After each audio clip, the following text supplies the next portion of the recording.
Un saludo tengan todos. Les estamos extendiendo ese abrazo cariñoso desde acá, desde el Extra.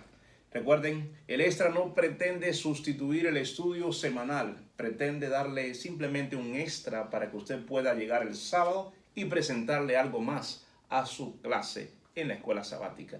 Dios le bendiga muchísimo. Nuevamente acá nos acompañan los pastores, el pastor Ibarra, también el pastor Morales. Y un servidor con ustedes, soy el pastor Orelvis Herrera. Dios nos siga bendiciendo. Ya estamos listos para estudiar la tercera lección. Lleva por título, Preparémonos para el cambio. Pastores, es una interesante lección, ¿verdad? ¿Qué les ha parecido? ¿Qué les parece? Para mí esta lección me ayuda a ver algunos puntos que antes no tenía claro. Porque en esta vida, quiera usted o no, los cambios vienen. Cambios esperados, cambios inesperados, pero todo el tiempo se está cambiando. ¿Qué experiencia tienen ustedes con esos cambios que llegan a la vida inesperadamente? Bueno, aquí habla preparémonos para el cambio, pero yo quiero ver la palabra el cambio como un singular colectivo. Es decir, son muchos cambios. Y cada uno de esos cambios tal vez está, de acuerdo a la lección, marcando diferentes etapas en la vida. Y a veces el cambio no se produce de un momento para otro. Incluso los cambios no deben ser bruscos. Deben ser de una manera paulatina, de modo que haya una transición de una etapa a otra, para que no se note demasiado, para que no sea que la persona se altere. Entonces, por eso la palabra preparación, quizás la mejor preparación puede hacer entender qué cosas cambian y entender las distintas etapas de la vida a la luz de la palabra de Dios y también a la luz del conocimiento que hoy tenemos. Preparándonos para el cambio. El pastor está hablando y de eso tenemos que hablar también acerca de los cambios que llegan a nuestras vidas de una manera abrupta. Pero el hecho que nos estamos preparando, creo que el énfasis más bien es en aquello que nosotros planeamos. Es por eso que nos preparamos. Y creo que me gustaría decirte algo desde el mismo comienzo. El que falla en planear, planea fallar. Parece un trabalengua, ¿eh? Evidentemente. Si fallamos en planear, realmente estamos planeando fallar. Sí. Y yo creo que la planificación incluso no es la misma en cada etapa de la vida. Porque decirle a un niño que planifique no es lo mismo que un joven, no es lo mismo que un padre, no es lo mismo ya que un adulto. Incluso la planificación entre un hombre y una mujer no es la misma. Porque, por ejemplo, el hombre puede estudiar una carrera casi a cualquier etapa de su vida, pero la mujer, si no la estudia, ya después que se casa, se embaraza, tiene sus hijos, es decir, ellas deben mirar la vida de una manera diferente en su planificación, tomar en cuenta los factores a los que tenemos que hacerle frente para poder planificar de una manera correcta, porque muchas veces decimos, bueno, estamos en la mano de Dios, esto fue lo que Dios quiso, pero nos conformamos con menos y a veces a eso le llamamos la voluntad de Dios, pero Dios quiere que nos propongamos. La misma Elena White dice, nunca alcanzaremos una norma más elevada que la que nosotros mismos nos propongamos. Y creo que sería bueno resaltar también el propósito por el cual Dios nos puso en esta vida. El propósito por el cual Dios te puso en esta vida. El propósito es para ser administradores. Y creo que si hablamos de la palabra administrar, ahí incluye el planear. Si nosotros no planeamos los cambios en esta vida, porque la vida va por etapas, si nosotros no administramos el tiempo, si nosotros no administramos decisiones, si nosotros no administramos las transiciones entre las etapas, llega el cambio y nos encuentra como a las vírgenes desapercibidas. Y hay personas que nada más están cambiando en edad, pero no están cambiando de acuerdo a la etapa que están viviendo. Entonces se dice precisamente en psicología que cuando una persona no vive correctamente una etapa, probablemente más adelante va a regresar. Se ha visto el caso de personas que no dejaron que sus niños gateasen producto de que se iban a enfermar, que el piso, que las bacterias, y después se ha descubierto de que esos niños que violaron la etapa de gatear luego sufrieron trastornos en su vida porque saltaron. Así que resumiendo, quieren decir ustedes, creo que concordamos en que tenemos que tener metas definidas en la vida, siendo que es una vida de constantes cambios. Usted, los cambios no le pueden sorprender. Tenga una meta definida. Su meta, por cierto, la mayor de todas es llegar al cielo, pero también tiene que tener metas definidas para que sepa cuándo ha llegado, cuándo ha alcanzado sus sueños. Ahí se da el ejemplo de Sara. Sara y Abraham, Dios les había prometido que tendrían un hijo, pero ellos se desesperaron y en vez de visualizar el plan de acuerdo a los principios de Dios, lo hicieron de acuerdo a la moda de sus días y se adelantaron.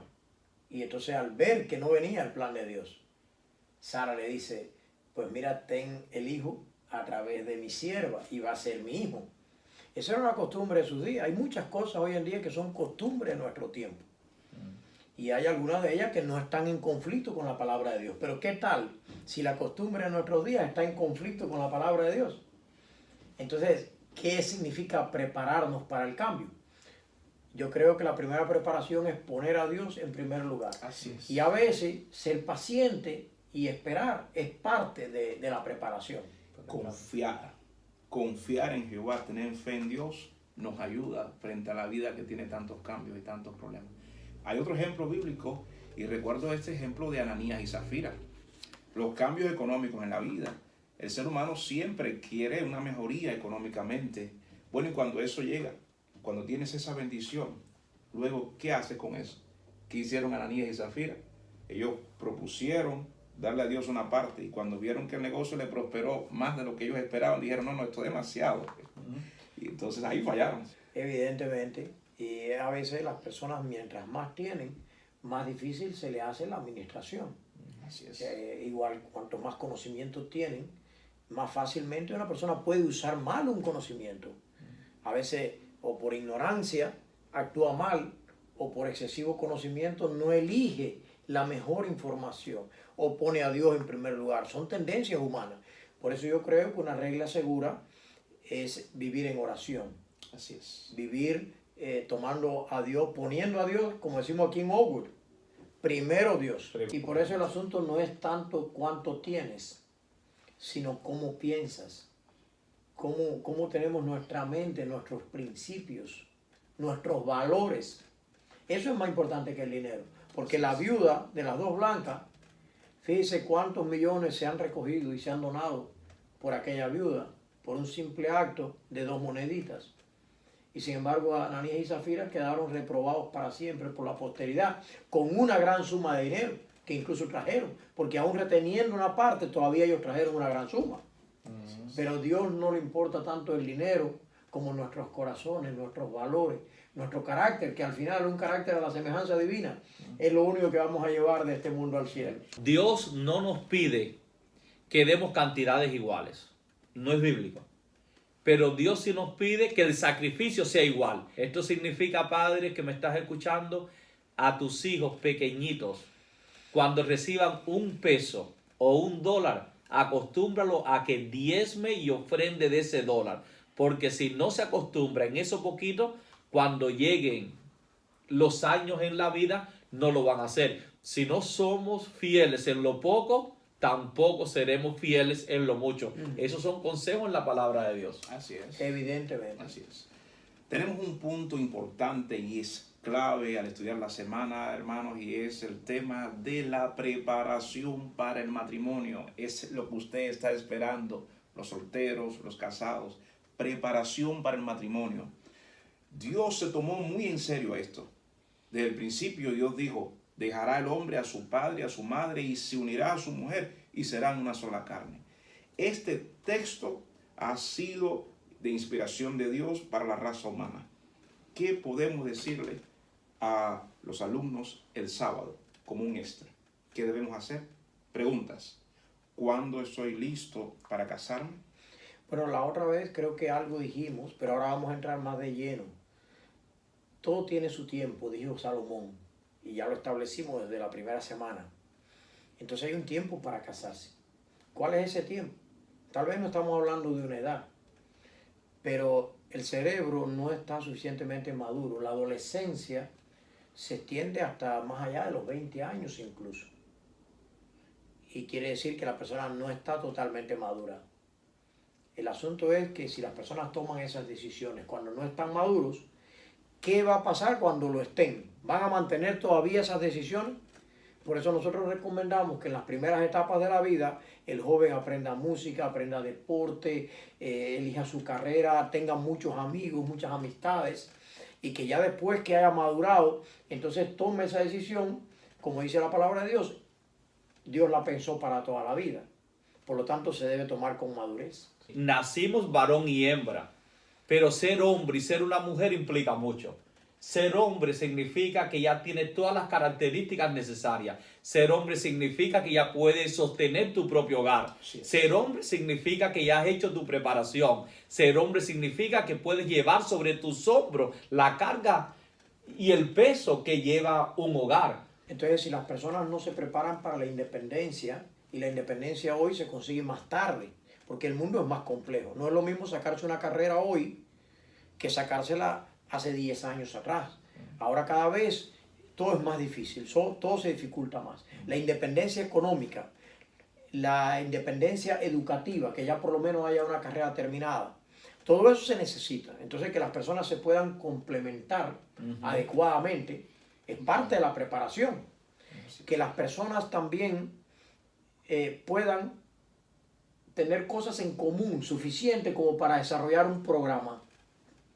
Y por último, que se complementen el uno al otro adecuadamente. No tienen que ser iguales porque en realidad hombre y mujer es lo más desigual que hay.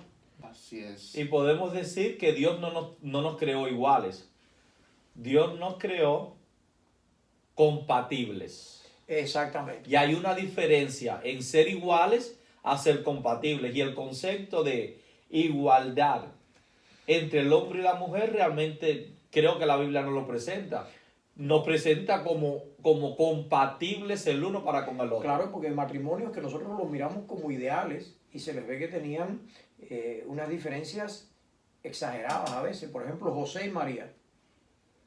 De acuerdo a los datos que presenta la Biblia, la impresión que se da es que José era mucho mayor que María. Era un hombre que venía con, por lo menos se mencionan 6 hijos, porque sí, dice 4 por nombre, más sus hermanas. Y siempre se mencionan hijos de José. Entonces María, una jovencita, virgen, con un hombre que por lo menos tenía 6 hijos y que era mayor que ella, que cuando Jesús tenía 12 años y regresó al templo, José desapareció del relato bíblico, nunca más se mencionó. Entonces una persona que se casa con una persona mucho mayor que ella, probablemente le va a venir una viudez temprana. Es lo que más probablemente le pasó a María. Entonces saber asumir los riesgos, de acuerdo a las decisiones que tomes, hay más riesgos o hay menos riesgos. Poderlos sopesar. Y Dios te puede ayudar a salir adelante aún en medio de riesgos. Pero mientras menos riesgos elijas, mejor va a ser para ti. Y a veces queremos regresar a etapas cuando ya no es posible. En la vida realmente no hay retroceso. Mi carro tiene eso que le llamamos aquí en Estados Unidos reverse, marcha atrás. Pero la vida no la tiene. Y de saber vivir cada etapa es muy importante. La vida va hacia adelante. Y el legado que le vamos a dejar a nuestros hijos y a las generaciones que vienen son nuestras decisiones en gran medida. Porque más que nuestro dinero, ellos miran nuestro ejemplo. Y es muy triste cuando a edades, cuando lo que se esperaba era que nosotros estuviéramos apoyando a nuestros hijos, a nuestros nietos, se cometan graves errores, que toda la familia va a quedar afectada. Porque eso es verdad. Las decisiones nuestras afectan a todos los que estén a nuestro lado. Así es. Para bien o para mal. Tengo una pregunta, y esta pregunta yo sé que va a tener un poquitico de revolución en la interpretación. Por ejemplo, yo recuerdo que los consejeros matrimoniales de hace mucho tiempo atrás, y se estudió en clases y demás, y se orientaba a las personas que tengan cuidado con los temperamentos que tiene, con el temperamento que tiene la persona que vas a elegir. ¿Y qué me puede decir usted sobre Bueno, eso? la verdad que me ha tocado tanto en el máster en consejería como en el programa doctoral en psicología, me ha tocado tomar muchas clases de personalidad y nunca he visto esa división de sanguíneo, colérico, melancólico y flemático. Yo no la he estudiado, no creo que haya ninguna universidad seria que esté enseñando eso en personalidad humana y sin embargo hay muchas personas que yo no sé si es que lo sacan de una tradición, pero eso realmente lo propuso Hipócrates en el siglo III o IV antes de Cristo. Y hasta Galeno, más o menos por allí, después de Cristo, se estuvo un poco usando, fue el comienzo del estudio de la personalidad humana. Ese es el sentido que tiene. Pero hoy en día hay estudios muy acertados de la personalidad. Se pueden hacer muchos test, muchos estudios de personalidad y la persona conocer qué tipo de personalidad tiene. La personalidad es algo que integra muchos factores. Yo sé que ustedes han escuchado también el sanguíneo, el colérico, el melancólico y el flemático, pero una de las dudas que yo tenía cuando presentaba es que me parecía que era como el horóscopo.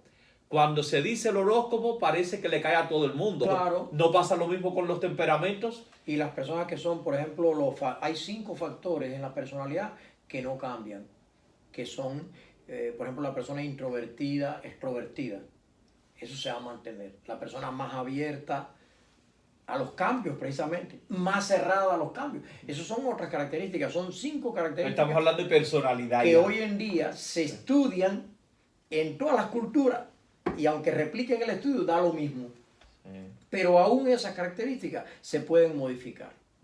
Y lo mismo ha pasado, no sé si tenemos, y no lo vamos a tocar hoy porque no nos corresponde, pero lo mismo había pasado con los mensajes subliminales, ¿verdad?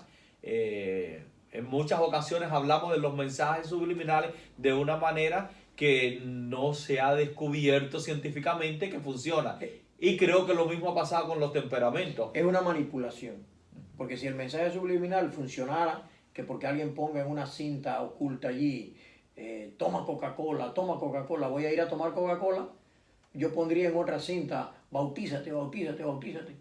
Y entonces todos los que vienen a la campaña, lo que funciona para un lado debería funcionar para el otro lado. Para el bien y para el mal. Y se meten ustedes en Google Scholar y ahí pueden ver que esos son inventos, que está totalmente evidenciado, que eso nunca tuvo apoyo científico.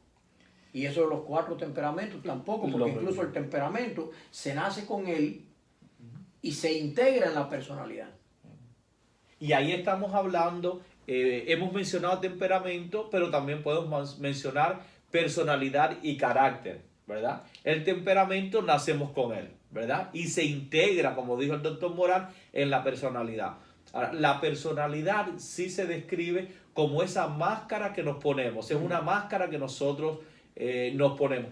Hacemos lo correcto a pesar de que no nos sentimos de esa manera. En 1 Corintios 13 se describe el amor de una manera diferente a como lo hacen los diccionarios. Porque en casi todos los libros de poesía o libros románticos, el amor tiende a describirse más en su forma sentimental. Incluso hoy en día decimos que el amor romántico y el amor verdadero son 2 amores diferentes. Porque el amor romántico está llevado más por hormonas, como dijo el pastor Ibarra. Son como 8 hormonas, un cóctel hormonal. Se van de luna de miel, contigo pan y cebolla, pero cuando después de un año la oxitocina y la dopamina se bajan y en 5 años adquieren un nivel ya totalmente normal, entonces la vida se basa en la realidad de lo que realmente somos. Y eso es lo que se llama el amor verdadero, el amor de compañía, que se basa más en estos principios que están delineados en 1 Corintios 13, que es curioso. Si ustedes lo observan, son 16 características. 8 dice lo que es el amor y 8 dice lo que no es el amor. Porque a veces estudiando lo contrario, llegamos a entender mejor el amor. Y la primera característica, que en la Biblia Reina Valera no me gusta cómo está traducido, dice, el amor es, ¿por dónde comienza? ¿Se acuerdan? Sufrido. El amor es sufrido. Imagínense que yo le digo a usted que si usted tiene amor, Sufrir. Es lo que tienes que sufrir. ¿Quién aquí se casó para sufrir? Y ahora yo le digo, bueno, el amor es sufrido, así que aguántese. Pero fíjense que la palabra griega, y le animo a que lo busquen en diferentes versiones, si no saben griego, En extra. es macrosumía. Esto es un extra. Y la palabra se debe traducir como perseverante, persistente. No sufrido. No sufrir. Entonces, porque esa no es una característica del amor, el sufrimiento. Podemos llegar a sufrir como una consecuencia de las imperfecciones, de la manera como los seres humanos se están comportando. Pero ese no es el objetivo del amor. Pero el objetivo del amor es perseverar, es persistir, es mantenerse, no es enamorarse simplemente, sino mantenerse enamorado y sobre todo mantenerse en amor y en amor verdadero. Y dice muchas fuentes hablando en 1 Corintios 13 que realmente fue un préstamo que hizo Pablo de un poema existente. Porque ahí dice, incluso el amor nunca se acaba, y las personas que dicen, mi amor se acabó, digo, ¿será que era amor? Porque si es el amor verdadero, que viene de Dios, porque Dios es amor, ese amor dice que nunca se acaba. Nunca deja de ser. Pero ¿sabes qué? ¿Y qué tal? Vamos a aceptar que se pueda acabar. ¿Es Dios creador? ¿Puede Él volver a crear amor en un corazón, el que creó los mundos? Entonces, a veces, llevados por las modas de nuestro tiempo, vemos el divorcio como una solución a los problemas. Y yo creo que el divorcio se debe reservar para casos especiales. Incluso en la Biblia se mencionan esos casos especiales. Pero no tomarlo como una forma de solución de conflicto. Es que el propósito que Jesús habló acerca del divorcio es porque se había llegado al libertinaje. Por cualquier cosa se estaba dando una carta. En la cultura judía. En la cultura judía. Sin embargo, es curioso que luego el derecho romano le concede también a la mujer el derecho, que es como hoy estamos viviendo. Y por eso en el libro de Marcos habla del hombre que repudia a su esposa y de la esposa, Marcos. Porque Marcos escribe para una comunidad ya del Imperio Romano. Ya del Imperio Romano. Y entonces también habla de la mujer que repudia a su marido. Esa es la pequeña diferencia que hay. Y estamos hablando en los gentiles ya. Ya los gentiles. Ya los gentiles, ¿ya? Pero para los judíos no había opción. Evidentemente era Evidentemente era el hombre. Y Jesús realmente, cuando habló acerca del asunto de el matrimonio, de cartas, lo dijo para evitar el libertinaje que existía y para realzar la importancia del matrimonio que lo tuvo desde el mismo comienzo. Vamos a pasar a otro punto acerca de la paternidad. Esto se está poniendo bueno, ya veo que los exponentes tienen buen criterio, como siempre, acerca de la paternidad. ¿Cuándo yo me preparo? ¿Cuándo una persona se prepara para el matrimonio? ¿Cuándo estará preparado? Realmente pedirle a un Mejor joven, dicho, para la paternidad. pedirle a un joven soltero que se prepara para la paternidad es no ser realista, ¿no? Incluso a un joven que está disfrutando de su luna de miel, se recomienda que haya un tiempo en que la pareja conviva, adaptándose el uno al otro, no menos tal vez de 2 años. Pero a partir de ahí, de 2 años de matrimonio, qué bueno que piensen en tener hijos, es una buena cosa. Y tomar algún curso de preparación, así como se debería tomar de preparación al matrimonio, también de preparación a la paternidad y a la maternidad. Sería muy bueno, ya cuando ellos están en esa línea de tener los hijos. Es el momento adecuado. No, y tal vez le estamos hablando a alguna persona que está experimentando el nido vacío, ¿verdad? Y las personas que se volcaron 100% a los hijos de tal manera que ignoraron el tiempo que se deberían haber dado como pareja, de repente los hijos se casan, los hijos se van, están en la universidad, se miran al uno al otro y dicen, ¿qué hacemos ahora? No sabemos qué hacer. Evidentemente. Y el daño más grande que un matrimonio puede hacer a sus hijos es vivir para los hijos y descuidar el matrimonio. Porque ese es el esquema que ellos están mirando. Les produce unos tremendos daños irreparables a ellos y es lo más probable que ellos tengan un alto riesgo de reproducir ese mismo modelo que sus padres le han legado. Entonces hay padres que dicen, no, yo no quiero saber ya del matrimonio, pero me voy a enfocar a mis hijos. Y ahí es donde más daño les está haciendo. Porque los niños son el fruto del matrimonio. Y lo que más ellos anhelan es que sus padres convivan en amor y que ambos les apoyen. Creo que podemos pasar al próximo punto, y con esto ya estamos terminando, acerca de la vejez. Yo creo que mucha gente no va a poder tocar este punto en el sábado en la clase, porque de la vejez y de la muerte se quiere hablar poco. hacer un buen plan de jubilación es importante. Así es. Tener su seguro médico cubierto es importante. Adaptarse cuando se va a tener menos salud es importante. Saber cómo cuidar la salud, todos esos son elementos importantes. Saber vivir las distintas etapas de la vida. Así es. Entonces, pero lo más importante es tener un propósito en cada etapa. A veces yo lo digo así como en broma, que la jubilación no entró en el plan de Dios, porque Dios le dijo, con el sudor de tu rostro comerás el pan hasta que vuelvas a la tierra.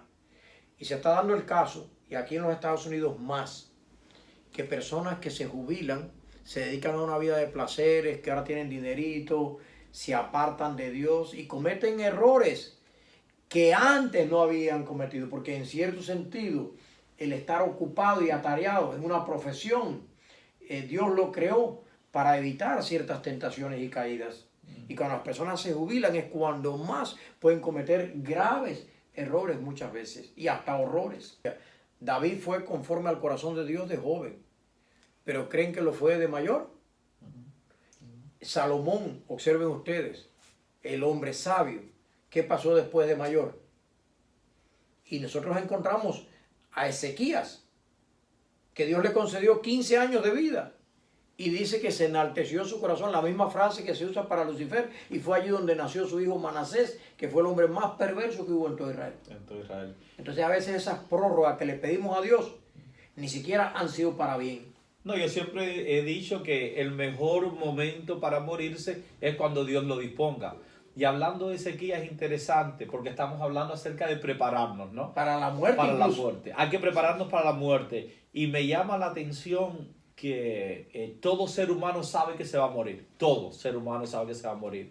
Y también he escuchado a personas que no quiero hablar de la muerte. No quiero hablar, pero realmente al no prepararse, al no ser un buen mayordomo, le deja una carga, ¿verdad?, a su familia, de tal manera que la familia no solamente llora porque te fuiste, sino que también llora porque no tiene cómo enterrarte, ¿no? Y es interesante que hablando de Ezequías y en otros casos, Dios dice, ordena tu casa que vas a morir. Es interesante, ordena tu casa. Inclusive Aitofel, si vamos a la historia de Aitofel, que hasta se suicidó, Aitofel ordenó su casa. Ahí estamos viendo, no estamos resaltando a Aitofel, pero sí hay cualidades que podemos resaltar. Evidentemente, y en el hebreo, la palabra casa, Betel, casa de Dios, no se refiere tanto a un edificio, se refiere a la familia, a todo el círculo de tu influencia, porque para Ezequías ordenar su casa era disponer quién iba a realizar las funciones reales de ahí en adelante, porque a él se le estaba diciendo, te estamos llamando. Pero muchas veces se aferraron a un plan que no era el plan de Dios. Y Dios en su misericordia les concedió ciertas prórrogas que no fueron para bien. Noten que Caín, cuando él cometió el pecado, Dios le preservó la vida y dijo, nadie que lo mate, porque él pensó que lo iban a matar.